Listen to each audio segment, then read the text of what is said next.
Nos invités aujourd'hui dans les studios de RLP Radio Libre en Périgord, c'est Club Photo, mais plus précisément un représentant de ce club, Claude Assenforder. Bonjour. Bonjour. Club de photographie qui appartient Photoclub, qui appartient au FLEP de Chamiers, tous les ans a pris habitude d'organiser une exposition pour montrer le travail des adhérents. Peut-être quelques mots sur votre club, Claude? Vous êtes nombreux?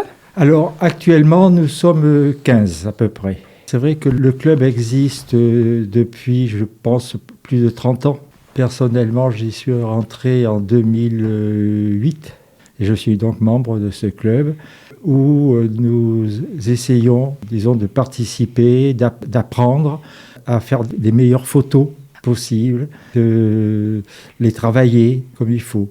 Vous êtes tous amateurs ou est-ce qu'il y a les professionnels parmi vous? Il y a toujours un ancien professionnel qui est Bernard Moignier, qui est président, qui était photographe pendant un certain nombre d'années à Périgueux, rue Saint-Front il était. Et vous, les autres, vous avez cette passion, faire la photo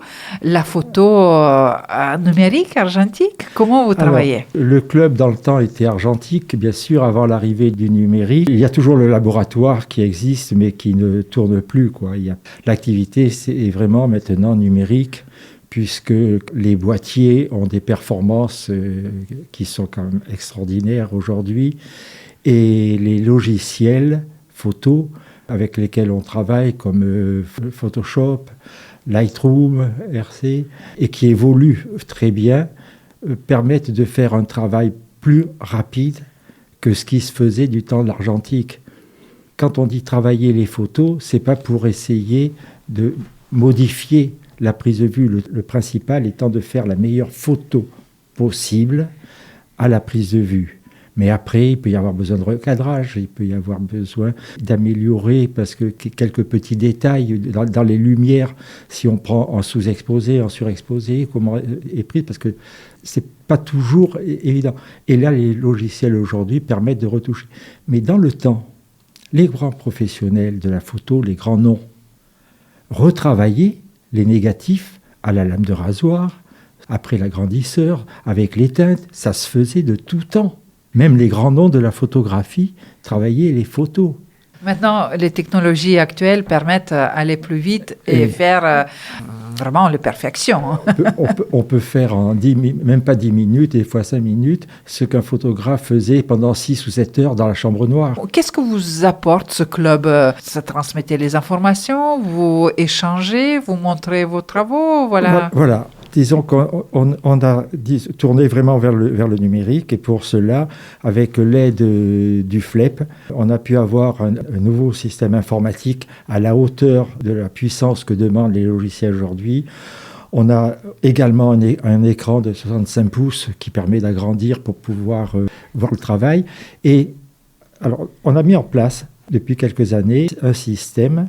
En gros, on va amener chaque vendredi, puisque nos réunions de travail sont le vendredi de 8h à 11h30. On amène 2 ou 3 ou 4 photos, chacun, et on discute sur la photo. Quel est le ressenti des autres? Qu'est-ce qu'on pourrait apporter? Et donc, des fois, on fait ensemble un travail. Par exemple, moi, Bernard Moignier m'a appris à savoir recadrer une photo pour aller sur le sujet, pour que l'œil se promène bien sur la photo. Ce sont des échanges que nous faisons comme ça. Et dans cette lignée, il y a aussi un membre, comme Francis Granet, qui a une perception aussi des lumières et qui apporte son savoir-faire. Il a du reste un studio à Périgueux, 7 rue des Farges, où des gens peuvent aller exposer leurs photos ou leurs pastels ou des toiles directement pour faire des échanges. À quoi ça sert le club, c'est ça? Club.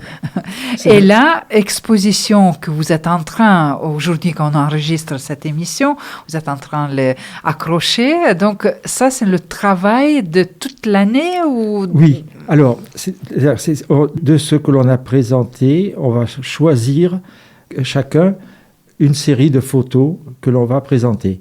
Mais ce sont des photos qu'on a déjà pendant l'année. Chacun présente celle qu'il veut, mais qui ont fait l'objet d'un travail en commun, d'un avis de chacun.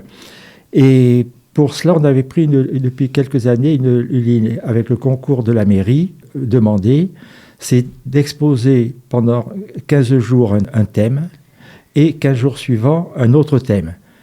Donc par exemple, le premier thème qui a été cette année, c'était le transport. Et ensuite le thème des arbres. Donc ces photos-là, elles seront exposées pour cette année, plus 3 photos libres de chaque membre. Donc ça représente pas mal de tableaux, d'images. Là, il va y en avoir à peu près 50-60 qui seront exposés. Et là, tous les membres peuvent montrer qu'est-ce qu'ils ont fait pendant une année. Voilà. Ça. Vous aurez donc là 5 photos par membre qui sont exposées, donc, et des choix à porter et autres. Alors chacun avec sa sensibilité, parce qu'il y en a qui vont préférer le paysage, il y en a d'autres, ce sont des portraits, de la macro. C'est différent, mais chacun vient avec son ressenti, essaie d'apprendre des autres à repenser une façon de se placer, de voir la lumière et autres. Et on peut, avec le matériel qu'on a maintenant, tout à fait également, toutes les photos que vous verrez ont été tirées au club. Les tirages se font au club. La présentation des Marie-Louise, tout ça, c'est un travail collectif. Donc vous avez votre labo moderne. Voilà. Ce qu'on souhaite, c'est qu'il y ait quand même des nouveaux membres et plus jeunes, qu'il faut rajeunir. Donc, quelle qualité il faut avoir pour intégrer votre club si vous voulez élargir le nombre de vos adhérents? Sont des personnes qui sont passionnées aussi par la photo. Quel que soit le style, si c'est du portrait ou autre. On peut également faire des photos comme dans un studio de photographe. Il y a l'équipement avec les rideaux pour pouvoir faire des portraits. Du reste, Francis Granet, lui aussi, peut tout à fait expliquer comment éclairer ceux qui veulent faire de la photo, d'un portrait. Tout ça également au club. Est-ce que vous pouvez nous présenter ces 2 grands thèmes dont vous avez évoqué, qui seront exposés cette année? J'ai eu la chance de voir une petite partie d'expo sur les arbres et vraiment, je trouvais ça magnifique. C'est-à-dire que là, quand on a choisi le premier thème, c'était le transport. Vous verrez qu'il y a une variété de différents transports possibles. Ça peut aller de la trottinette à l'avion, tous les moyens de transport. Donc chacun a apporté sa photo sur ce thème. Et alors, ce que vous avez vu, donc c'est le deuxième thème, c'était l'arbre. Et ça, ce sont des sujets qu'on a proposés comme thème en début d'année. Quand on commence la saison en septembre, en début d'année, de façon à que chacun puisse construire son projet. Et ça demande du temps, n'est-ce pas, pour trouver objet à photographier, trouver un bon angle, un bon éclairage. Oui. Entre nous, on a ces explications de travail au club. C'est pour ça que quand on a choisi, par exemple, l'arbre, chacun a amené plusieurs photos qu'il a faites d'arbres, celles qu'il préférait. Et puis, en discutant, on vote en quelque sorte. Mais celui qui a fait la photo, il reste maître de son choix quand même, s'il préfère une que d'autres. C'est son choix. Mais le public qui va venir voir votre travail aussi peut-être auront un autre regard et les autres préférences et les autres sensibilités. Absolument, tout à fait. Mais c'est ce qu'on demande s'il y a de nouveaux adhérents qui viennent avec leur vision, leur savoir. Il n'y a pas, disons, de ce côté. C'est d'abord aimer la photo et faire de la photo. Et puis, le matériel, je dirais, c'est autre chose. C'est d'abord l'œil qui compte. Il y a des personnes qui ont l'œil. Je vois ma femme, ma fille ont l'œil pour prendre un angle et autres. Moi, je me suis essayé d'apprendre, grâce au club, l'angle de prise de vue. Quand on veut prendre une photo, ne pas avoir peur à se déplacer pour avoir un meilleur ordre, savoir quel est le sujet, quel va être le thème de la photo. Bon, moi, c'est le voyage, généralement, vers d'autres personnes, dans d'autres mondes qui m'intéressent. Faire de la photo de rue, des instants. Des fois, on découvre une photo quand on la met sur l'ordinateur, quand on fait le tri. Tiens, celle-ci, je l'ai bien prise pour soi-même. Ça ne veut pas dire que ça plaise aux autres, mais c'est surtout un échange. C'est pour ça que vous avez rejoint ce club. Voilà. Mais avant d'être membre de club, vous avez fait les photos. Ah, tout à fait. Les premières photos en numérique que j'ai faites, c'est en 2003, avec un petit numérique... Et ça n'a pas empêché, quand je dis c'est pas le matériel, ça n'a pas empêché qu'il y ait des photos qui sont intéressantes. Oui. Mais après, on évolue de ce qu'on apprend par l'échange. C'est vrai, nouvelles technologies maintenant permettent de prendre les photos avec son portable à tous les moments, à tous les instants. Comment vous, dans le club, vous essayez de travailler? On peut très bien travailler des photos qui soient prises avec un portable. Simplement, aussi performant, enfin ça c'est mon avis, soit peut-être un portable. Il ne vous permet pas d'avoir toujours des définitions, surtout quand c'est sombre, et de pouvoir rattraper. Par exemple, vous prenez une photo comme ça avec un ciel qui est assez lumineux, avec des nuages, mais si la priorité va à l'ensemble, si vous prenez la photo basique, le ciel va paraître gris, pas ressortir. Donc il faut savoir qu'il vaut mieux qu'elle soit un peu sous-exposée parce qu'on rattrape dans les blancs tous les détails des nuages qu'on ne rattrape pas autrement. Donc pour cela, on travaille avec ce qu'on appelle en RAW, photo brute, parce qu'on a toutes les latitudes de pouvoir rattraper les erreurs qu'on peut faire aussi, tous, et on les fait en prenant la photo. On a bien compris l'importance d'être membre de club, cet échange, cet apprentissage, transmission de savoir, mais il y a aussi cette exposition. Donc, vernissage vendredi 2 mai, donc exposition est visible pendant différents moments jusqu'à 11 mai. Qu'est-ce que vous attendez de cette exposition au Château des Isards? D'abord, de voir si les personnes d'abord, on souhaite le maximum de personnes, mais c'est difficile avec les ponts qui se passent, on verra bien comment ça va se présenter, mais avoir le maximum de personnes qui puissent échanger, même avec les avis, pourquoi cette photo, pourquoi tel angle, si ça les intéresse. Et puis, donc, peut-être susciter de nouveaux membres à venir nous rejoindre. Et c'est ce qu'on espère aussi. On peut peut-être annoncer les dates de vos présences pendant cette exposition. C'est au Château des Isards, donc week-end 3 et 4, vous serez là? Oui, alors, on expose le samedi après-midi, le dimanche après-midi et le mercredi après-midi sur 2 semaines. C'est ouvert de 14h à 18h30, c'est libre. Les personnes qui peuvent venir, qui peuvent être intéressées, pourront en profiter parce que à chacune de ces jours, il y aura au moins 1 ou 2 membres du club qui seront présents pour pouvoir répondre aux questions. Les personnes qu'on espère nombreuses pourront se poser comme questions.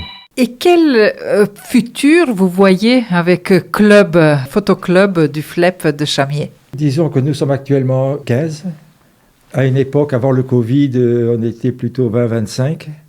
Disons, pouvoir avoir 3-4 nouveaux membres et des jeunes, si possible, parce que les années passent, qui puissent se passionner à la photo. Parce que la photo, c'est un regard sur autre chose. Et surtout, je pense, vers les gens, échanger. Parce que de plus en plus, c'est pour ça que j'aime pas le portable, les gens sont côte à côte, ils s'envoient des messages et ils n'échangent plus. Là, je reviens du Népal et de l'Inde du Nord, où les gens aiment se faire photographier et on peut échanger. Dans la rue, il y a un apport.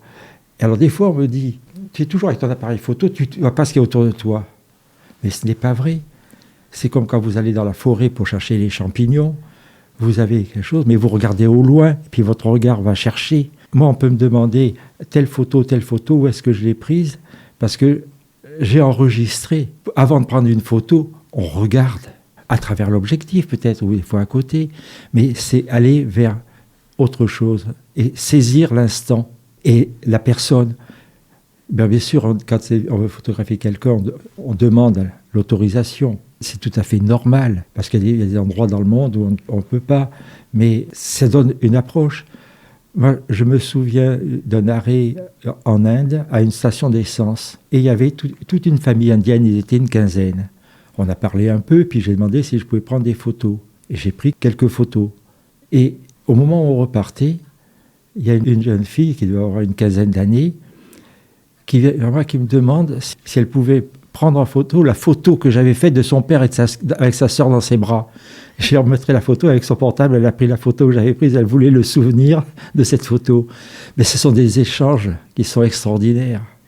Et la photo permet ça aussi, pour moi, de rapprocher, si possible, les gens. Et comme vous avez dit, voir un autre regard et vivre cet instant. Oui. Merci à vous, Claude Hassan-Forder, et au nom de tous les membres de votre club, et bonne exposition.